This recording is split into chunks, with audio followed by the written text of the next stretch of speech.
آل محمد كما باركت على إبراهيم وعلى آل إبراهيم إنك حميد مجيد بلغ العلا بكماله كشف الدجى بجماله حسنت جميع خصاله صلوا عليه وآله ভূমিকা বেশি পারবো না।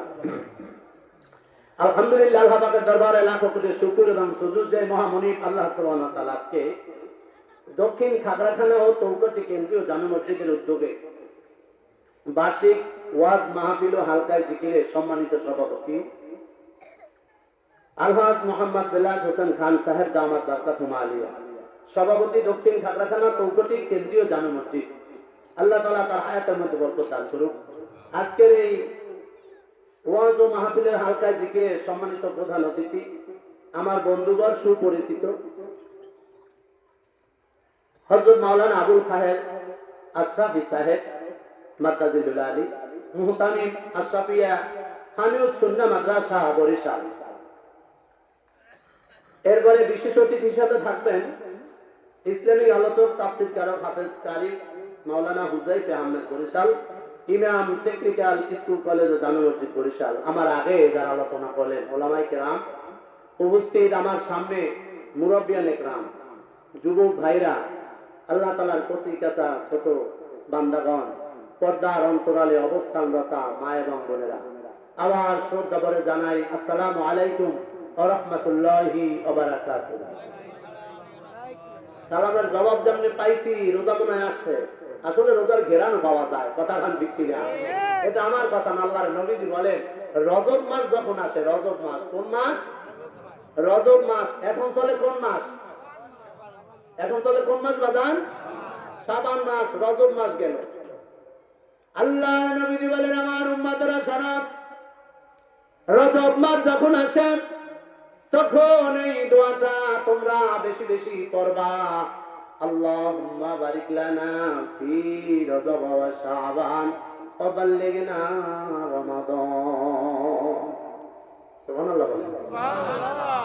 আল্লাহ নবীজি বলেন রজব মাস আসলে এই দোয়াটা বেশি বেশি পড়বা, আল্লাহুম্মা বারিক লানা ফি রজব ওয়া শাবান ওয়া বাল্লিগনা রমাদান। মুখস্থ করেন আল্লাহুম্মা বারিক লানা, পড়েন আল্লাহুম্মা বারিক লানা ফি রজব ওয়া শাবান ওয়া বাল্লিগনা রমাদান।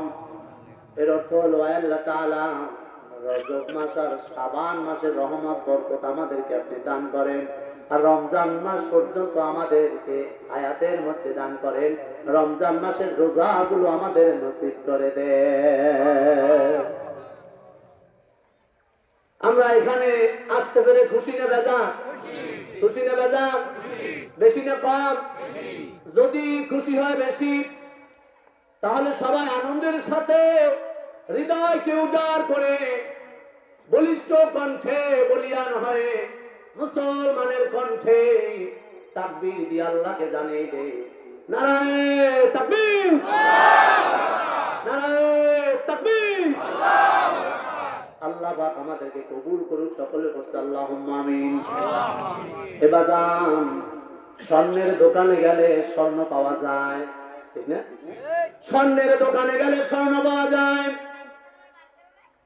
বাজারে মুদি দোকানে গেলে মুদির বাজার পাওয়া যায়, মুদি মাল পাওয়া যায়। আতরের দোকানে গেলে আতর যদি আপনি নাও কেনেন একটু ঘেরান পাওয়া যায়, কথা বলেন ঠিক কিনা? বরফের কাছে যদি যান ঠান্ডা পাওয়া যায়, আগুনের কাছে যদি যান গরম পাওয়া যায়, ঠিক না রে? ঠিক। আল্লাহওয়ালা মজলিসে বসলে, আল্লাহর ওলিদের সোহবাতে আসলে, আল্লাহওয়ালা মজলিসে বসলে আমার মাওলার মারের হাতের নূরের ঘেরান পাওয়া যায়। জোরে জোরে বলি না সুবহানাল্লাহ। কথা ঠিক কি? তাহলে এটা জান্নাতের বাগান। আল্লাহর নবীজি বলেন পৃথিবীর মধ্যে সর্বোত্তম জায়গা হলো মসজিদ। সবচেয়ে নিকৃষ্ট জায়গা হলো বাজার। কথা কান ঠিক কিনা? আমার কথা নয়, 1500 বছর আগে আমার নবীজি নূর জবান থেকে বলেছেন, আমার উম্মতেরা শোনো, সবচেয়ে সর্বোত্তম জায়গা হলো মসজিদ। এই মসজিদে সময় দেওয়া বেশি, বাজারে সময় দেওয়া কম। কিন্তু বাজার এখন দেখা যায় রে উল্টা, মসজিদে আসতে দেরি, বের হতে দেরি না, বাজারে গেলে বাজার থেকে আসতে চাই না। কথা বল ঠিক কিনা? আল্লাহর নবীজি বলেন, অজুর হালতে তুমি যতক্ষণ মসজিদের মধ্যে নামাজের অপেক্ষায় থাকবা, আল্লাহ রাব্বুল আলামিন নামাজ আদায় করলে যেই সওয়াব তোমার আমলনামায় লেখা হবে, তুমি নামাজের অপেক্ষায় অজুর হালতে মসজিদে যতক্ষণ বসে থাকবা, আল্লাহ তাআলা সমপরিমাণ সওয়াব তোমার আমলনামায় দিয়ে দেবে। আর বাজারে আপনি যতক্ষণ থাকবেন, ওই টেলিভিশনের সামনে আপনি যতক্ষণ থাকবেন, আপনার আমলনামায় গুনাহ লেখা থাকবে, গুনাহ লিখতে থাকবে। কথা বলেন ঠিক কিনা? আপনার আমলনামায় গুনাহ লিখতে থাকবে, আপনার আমলনামায় গুনাহ লিখতে থাকবে। আর ওই অবস্থায় যদি আপনি দুনিয়া থেকে বিদায় হয়ে যান, বা জাহান্নাম ছাড়া কোনো উপায় নাই। উপায় আসেনি? জাহান্নাম ছাড়া কোনো উপায় নাই। এই জন্য বলি বাজান, আল্লাহ রাব্বুল আলামিনের ইবাদত বন্দেগী করতে হলে এর কিছু শর্ত আছে না নাই? আছে না নাই? আমি বেশি বাড়াবো না, কারণ সময় বেশি পাবো না। আপনাদের সামনে মেহমান হিসেবে আসছি। আজকে আমার হয়তো কোথাও প্রোগ্রাম নাই, সেদিন আমি বাজার থেকে যাই, হাফিজুলের সাথে দেখা, ওর সাথে আমার আগেই পরিচয় ছিল। আমার প্রোগ্রাম ছিল আর এক জায়গায়, বললে হুজুর আমাদের এখানে মাহফিল, কিন্তু আপনার কথা খেয়াল নাই, তাহলে তো আপনাকে দাওয়াত দিতাম। হুজুর আপনি একটু মাহফিলের দিন আসবেন যদি আপনার প্রোগ্রাম না থাকে। আজকে প্রোগ্রাম নাই, আসলাম আপনাদের সামনে দুইটি কথা বলে যাব। আল্লাহ রাব্বুল আলামিন যদি কথা বলার তৌফিক দান করেন, সকলে বলছি আল্লাহুম্মা আমিন। আল্লাহ রাব্বুল আলামিন বলেন, বান্দা শোনো, ইবাদত যদি করতে হয়, আমার ইবাদত করবা, ওই ইবাদতের মধ্যে শিরক পাওয়া যাবে না। শিরক পাওয়া যাবে না, অংশীদার পাওয়া যাবে না। কারণ হলো রে বাজান, এই পৃথিবীর মালিককে, আমাদের সৃষ্টিকর্তাকে, আমাদের পালনকর্তাকে, হায়াতের মালিককে, মওতের মালিককে, আসমানের মালিককে, জমিনের মালিককে। আসমান জমিন আল্লাহর, হুকুম চলবে কার? হুকুম চলবে কার? না ওই ডোনাল্ড ট্রাম্পের, না ওই মোদি দাদুর, না ওই হাবিজাবি নেতার। হুকুম চলবে কার? আল্লাহর জমিনে আল্লাহর হুকুম চলবে। কথা বলেন ঠিক কিনা? এই জন্য আল্লাহ রাব্বুল আলামিন বলেন, তোমার নামাজের মধ্যে যদি কোনো ঘাটতি পাওয়া যায়, তোমার রোজার মধ্যে যদি বান্দা কোনো ঘাটতি পাওয়া যায়, তোমার নফল ইবাদতের মধ্যে যদি বান্দা ঘাটতি পাওয়া যায়, আমি আল্লাহ যদি ইচ্ছা করি, আমি আল্লাহ কিয়ামতের ময়দানে তোমার আমি মাফ করব। কিন্তু আমার সাথে যদি শিরক করো রে বান্দা, এই শিরকের গুনাহ আমি আল্লাহ মাফ করব না। এই শিরকের গুনাহ আল্লাহ মাফ করবে না। কেউ খাজা বাবার পাগল আছে না নাই? কেউ দয়াল বাবার পাগল আছে না নাই? কেউ কেল্লা সার পাগল আছে না নাই? কেউ ল্যাংটা সার পাগল আছে না নাই? খাজা বাবা তুমি ছেলে দিতে পারো, ল্যাংটা শাহ বাবা তুমি মেয়ে দিতে পারো, কাল্লু শাহ বাবা তুমি আমার ছেলের চাকরি দিতে পারো, আছে না নাই? মসজিদের ইমাম সাহেবের পড়া পানি খাইয়ে আমার পেট ব্যথা ভালো হইছে, এটাও একটা শিরক। এটাও একটা তা হুজুরের কাছে গেছে, হুজুরে এক গ্লাস পানি ফুটে দিয়েছে, ফুটিয়ে দিয়েছে, খাইছে, পর আমার মেয়ের পেট ব্যথা ভালো হয়ে গেছে। কয় কি কয় না? এ কয় কি কয় না? হুজুরকে আপনি ওসিলা ধরতে পারেন, চরমনায় কুতুবকে আপনি ওসিলা ধরতে পারেন, সারসিনা পীর সাহেবকে ওসিলা ধরতে পারেন, কিন্তু সরাসরি তাকে আপনি বলতে পারবেন না তার পরা পানি খাইয়া, তার তাবিজ গলায় ঝুলাই আমার ছেলে বিদেশ গেছে, তার পরা পানি খাই আমার পেট ব্যথা ভালো হয়েছে, বলা যাবে? বলা যাবে না।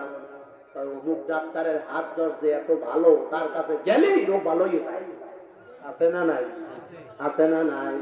অমুক ডাক্তারের এত হাত জ্বর ভালো, এর কাছে গেলে প্রেসক্রিপশন করলেই রোগ ভালো হয়ে যায়।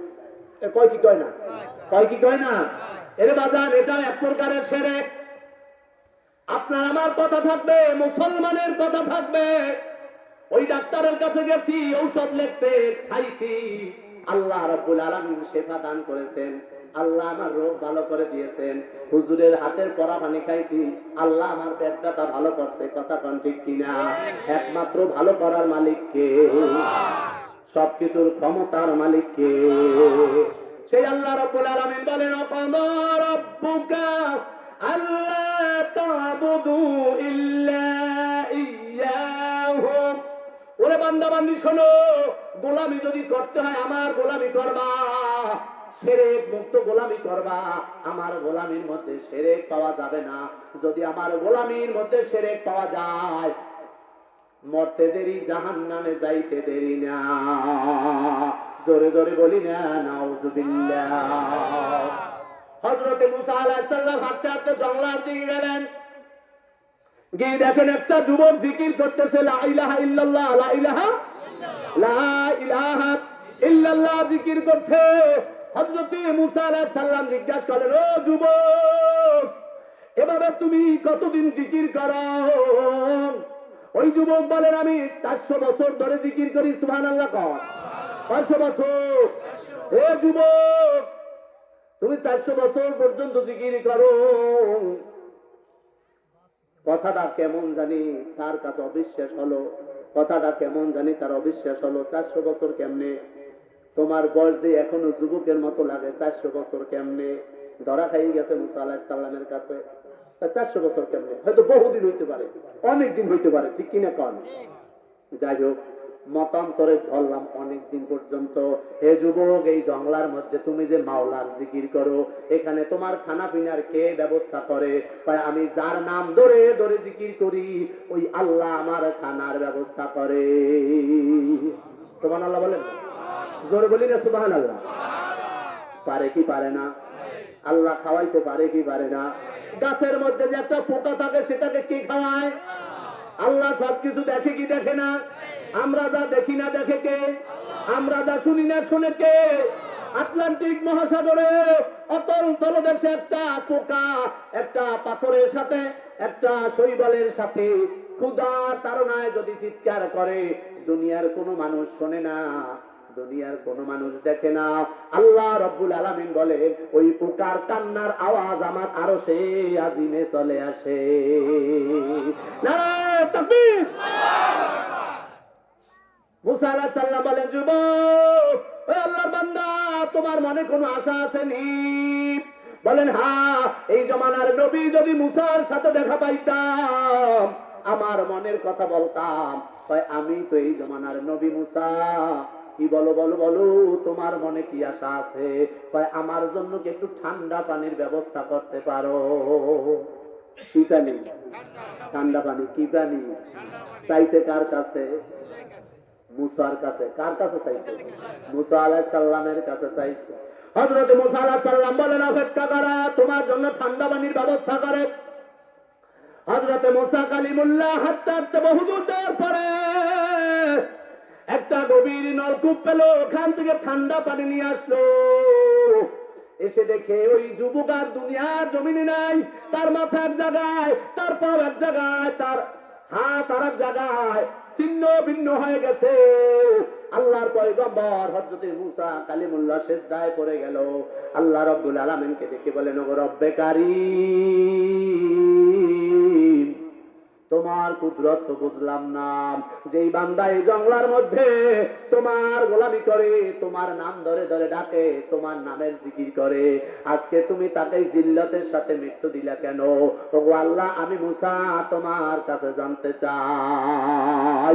জোরে জোরে বলি না সুবহানাল্লাহ। আল্লাহ রাব্বুল আলামিন ডাক দিয়ে বলেন, মুসা, যেই বান্দাকে এই জঙ্গলার মধ্যে তার মা নাই, তার বাবা নাই, বন্ধু নাই, বান্ধব না, আত্মীয় স্বজন বলতে কেউ নাই, এই জঙ্গলার মধ্যে আমার নামের জিকির করার কারণে আমি খানা পিনা খাওয়াইয়া তাকে আমি বাঁচাইয়া রাখলাম, আজকে কেন আমাকে বাদ দিয়া তোমার কাছে ঠান্ডা পানি চাইলো? তোমার কাছে? তোমার কাছে কেন ঠান্ডা পানি চাইলো? যে আল্লাহ আমি খানা পিনার ব্যবস্থা করছি, আমার কাছে যদি ঠান্ডা পানি চাইতো, আমি কি আল্লাহ ঠান্ডা পানির ব্যবস্থা করতে পারতাম না? পারতেন কি পারতেন না? পারতেন কি পারতেন না? আল্লাহ রাব্বুল আলামিন বলেন, মুসা আমাকে বাদ দিয়া যারা গায়রুল্লাহর নামে চায়, গায়রুল্লাহর কাছে চায়, যারা খাজা বাবার কাছে চায়, যারা কেল্লা শাহ বাবার কাছে চায়, যারা ল্যাংটা শাহ বাবার কাছে চায়, আছে না নাই? আছে না নাই? আমি তাদেরকে এভাবে জিল্লতের সাথে দুনিয়া থেকে বিদায় করে দেই। লা ইলাহা ইল্লাল্লাহ, লা ইলাহা লা ইলাহা ইল্লাল্লাহু মুহাম্মাদুর রাসূলুল্লাহ। এই আয়াতের অল্প একটু তাফসীর করলাম। এর সামনেই আবার আল্লাহ রাব্বুল আলামিন বলেছেন, ওয়া বিল ওয়ালিদাইনি ইহসানা। আল্লাহ রাব্বুল আলামিন বলেন, আমার গোলামি করার পর খিদমত করবা তোমার মাতা পিতার। কার কথা কয় না? জোরে কয় না? ওই তোমাকে তো কয় না। আল্লাহ রাব্বুল আলামিন বলেন, আমার গোলামি করার পর খিদমত করবা কার? জোরে বলেন কার? আরো জোর হবে কার? মাতা পিতা আছে সবার? আছে আছে। যাদের জীবিত নাই তারা হাত তুলেন দেখি দেখি। যাদের মাতা পিতা জীবিত নাই অনেকেরই হাত তুলছেন। হাত নামান। এ বাজানের আমার যুবক ভাইয়েরা, মাইকের আওয়াজ যত দূর পর্যন্ত যায়, আমার মায়ের, আমার বোনেরা, আল্লাহ রাব্বুল আলামিন আয়াতের সামনের অংশে বলেছেন, গোলামি যদি করো আমার গোলামি করবা, শিরক মুক্ত গোলামি করবা, আর আমার গোলামি করার পর খেদমত করবা তোমার মাতা পিতা। খেদমত করবা তোমার মাতা পিতা। কার কথা? জোরে কোন কার কথা? আল্লাহর কথা। আল্লাহ রাব্বুল আলামিন এখানে শ্বশুর শাশুড়ির কথা বলে নাই, এখানে মেম্বারের কথা বলে নাই, এখানে চেয়ারম্যানের কথা বলে নাই, এখানে মন্ত্রীর কথা বলে নাই, এখানে পীর সাহেবের কথা বলে নাই। সবচাইতে বড় পীর হলো সন্তানের কাছে তার মা বাবা। জোরে জোরে বলি না সুবহানাল্লাহ। আল্লাহ রাব্বুল আলামিন বলেন, ক্বাদা রাব্বুকা আল্লা তা'বুদু ইল্লা ইয়্যাহু ওয়া বিল ওয়ালিদাইনি ইহসানা। আমার গোলামি করার পর খেদমত করবা তোমার মাতা পিতার। কার বলেন? মাতা পিতার। আল্লাহর নবীজির সামনে একজন সাহাবী আসলেন, বললেন, ইয়া রাসূলুল্লাহ, ইয়া হাবিবাল্লাহ, খেদমত করব কার? আল্লাহর নবীজি বলেন, কলা উম্মুকা, তোমার মায়ের। তোমার মায়ের। কার কথা? নবীর কথা। কার কথা? আল্লাহ রাব্বুল আলামিন তার কালামে পাকের মধ্যে যেভাবে ঘোষণা দিয়েছে সেইভাবে আমার নবীজিও ব্যাখ্যা করেছে। আমার উম্মতেরা শোনো, খিদমত করবা কার? মাতা পিতার। আবার ওই লোকটি জিজ্ঞাসা করলো, ওগো নবীজি, কলা সুম্মা মান, তারপর কার? আল্লাহর নবীজি বলেন, কলা উম্মুকা, তোমার মায়ের। কলা উম্মুকা, তোমার মায়ের। আবার জিজ্ঞাসা করলেন, কলা সুম্মা মান, তারপর কার? আমার নবীজি বলেন, কলা উম্মুকা, তোমার মায়ের। মায়ের কথা বলছে তিনবার। কয়বার? তিনবার। আবার জিজ্ঞাসা করবেন, কলা সুম্মা মান, তারপর কার? আল্লাহর নবীজি বলেন, কলা আবাকা, তোমার পিতার। তোমার পিতার। এখানে তো এখানে বলতে পারতো তোমার শ্বশুরের, তোমার নেতার, তোমার দলের নেতার, তোমার পীর সাহেবের, তোমার চেয়ারম্যান, তোমার মেম্বার, তোমার মন্ত্রী। এখানে বলেছে তোমার পিতার, আর তিনবার করছে মায়ের কথা। তিনবার বলছে কার কথা? মায়ের কথা। তিনবার বলছে কার কথা? মায়ের কথা। এখন মা যদি বৃদ্ধ হয়ে যায় হয় বুড়ি, আর বাবা যদি বুড়ো হয়ে যায় কয় বুড়িয়া। কথা কয় ঠিক কি? কথা ঠিক না বেটি? এ আমার যুবকেরা রে, কপাল পুড়ে যাবে। এই রকমের মাহফিল তুমি কেমন পর্যন্ত শুনবা? আর তোমার মায়ের মনে তুমি কষ্ট দিবা, বাবার মনে তুমি কষ্ট দিবা।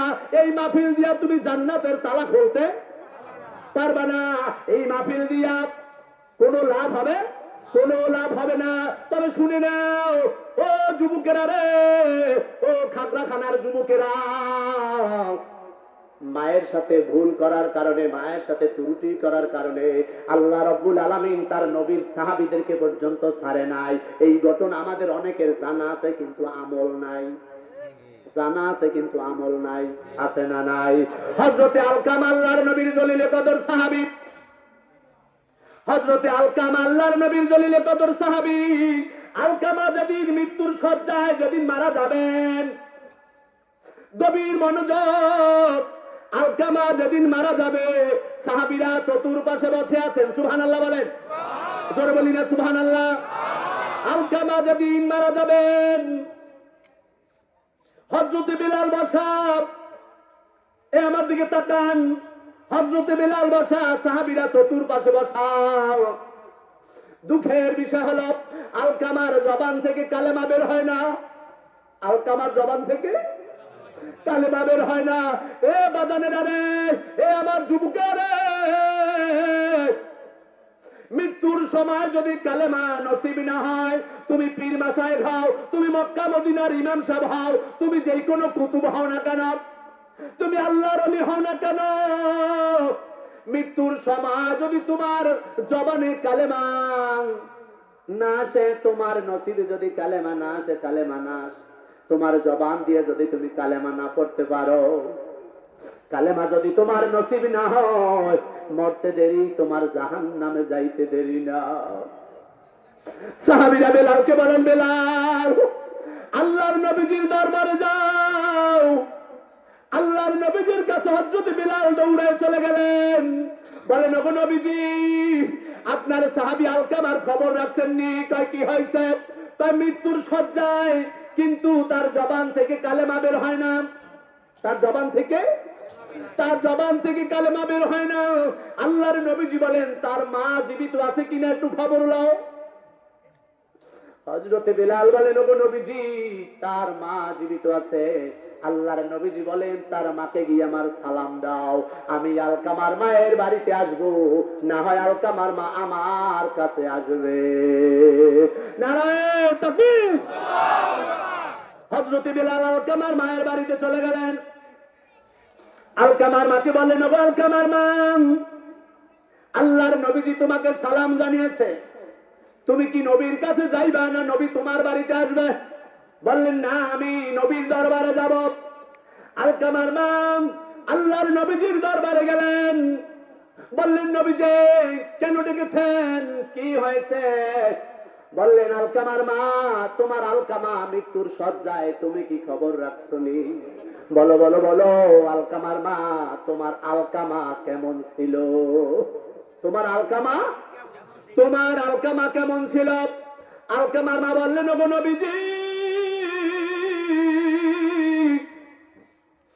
আমার আলকামা ভালো ছিল, আমার আলকামা আমার কথা মতো চলেছে, কিন্তু একটা কষ্ট।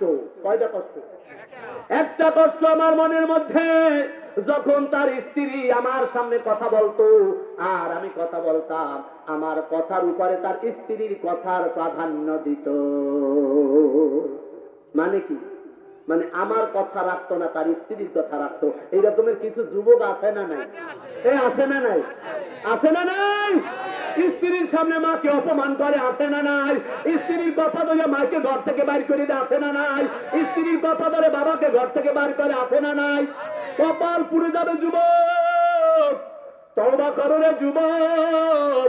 আজকে মাহফিল থেকে যাইবা, তওবা করবা, মা বাবার হাত পা ধরে মাপ চাইবা, জীবনে অন্যায় করবা না, অপরাধ করবা না। আল্লাহ রাব্বুল আলামিন মাফ করতে পারে কি পারে না? আল্লাহর নবীজি বলেন, আলকামার মা, এই জন্যই তো তোমার ছেলে আলকামার মৃত্যুর শয্যায় তার জবান থেকে কালেমা বের হয় না। আলকামার মা, তুমি আলকামাকে মাফ করে দাও। বলে, হুজুর, যেই কষ্ট আমি পেয়েছি মনে তো চাই না, মনে তো চাই না। আল্লাহর নবীজি বলেন, বিলাল, লাকড়ি সংগ্রহ করো, লাকড়ি সংগ্রহ করো, আগুন জ্বালাইয়া দাও, আর আলকামাকে আমার কাছে নিয়ে আসো। চিঠি আইয়ে গেছে। আলকামাকে আমার কাছে নিয়ে আসো, লাকড়ি সংগ্রহ করো, আগুন জ্বালাইয়া দাও। আলকামার মা বললেন, ইয়া রাসূলুল্লাহ, হাবিবাল্লাহ, আগুন জ্বালাবেন কেন? বললেন, তুমি যদি তোমার আলকামাকে মাফ না করো, তাহলে এই অবস্থায় যদি আলকামা দুনিয়া থেকে বিদায় নিয়ে যায়, জাহান্নামের আগুনে জ্বলবে। এটা তুমি কিভাবে স্বচক্ষে দেখবা? এসে তোমার সামনে আলকামাকে দুনিয়ার আগুনে জ্বালাইয়া দেব। আলকামার মা বলেন, ইয়া রাসূলুল্লাহ, ইয়া হাবিবাল্লাহ, কোন মা এটা সইতে পারবে? কোন মা তো এটা সইতে পারবে না। যতই অন্যায় করুক ছেলে, যতই অপরাধ করুক, মায়ের সামনে সন্তান আগুনে জ্বলবে, এটা আমি সইতে পারবো না। তা ঠিক আছে, তাহলে তোমার সন্তানকে মাফ করে দাও। সুবহানাল্লাহ। বলেন, ওগো নবীজি, আমার সন্তানকে আমি মাফ করে দিলাম। আলকামাকে বলে, আলকামাকে না বেলালকে বলে, বেলাল তুমি দৌড়াইয়া তাড়াতাড়ি আলকামার বাড়িতে যাও। বেলাল দৌড়াইয়া আলকামার বাড়িতে গেলেন, গিয়ে দেখেন আলকামার জবান দিয়া পড়ে, লা ইলাহা ইল্লাল্লাহু মুহাম্মাদুর রাসূলুল্লাহ। পৃথিবীতে ভালোবাসার মানুষ একজনা, পৃথিবীতে ভালোবাসার মানুষ একজনা, যার পায়ের নিচে বেহেশত আমার, সেই তো আমার মা। এই সঙ্গীতটাকেই শেষ করবো। বলেন আমার সাথে, পৃথিবীতে ভালোবাসার মানুষ একজনা, যার পায়ের নিচে বেহেশত আমার, সেই তো আমার মা। যার পায়ের নিচে বেহেশত আমার, সেই তো আমার মা। 10 মাস 10 দিন গর্ভে রেখে কষ্ট করলেন যিনি, প্রসবেরই যন্ত্রণাতে ছটফট করলেন তিনি। ঠিক না? 10 মাস 10 দিন গর্ভে রেখে কষ্ট করলেন যিনি, প্রসবেরই যন্ত্রণাতে ছটফট করলেন তিনি। সেই মায়ের তোমরা কেহ দুঃখ দিও না, সেই মায়ের কষ্ট দিলে আল্লাহ সহে না। যার পায়ের নিচে বেহেশত আমার, সেই তো আমার মা। যার পায়ের নিচে বেহেশত আমার, সেই তো আমার মা। ভিজা জায়গায় শুইছে মায়ে, শুকনা তেরা কিসে, নিজে না খাইয়া মায়ে সন্তানকে খাওয়াইছে। সেই মায়ের তোমরা কেহ দুঃখ দিও না, সেই মায়ের কষ্ট দিলে আল্লাহ সহে না। যার পায়ের নিচে বেহেশত আমার, সেই তো আমার মা। যার পায়ের নিচে বেহেশত আমার, সেই তো আমার মা। সম্মানিত হাজিরিন, আপনাদেরকে আমি কষ্ট দিলাম।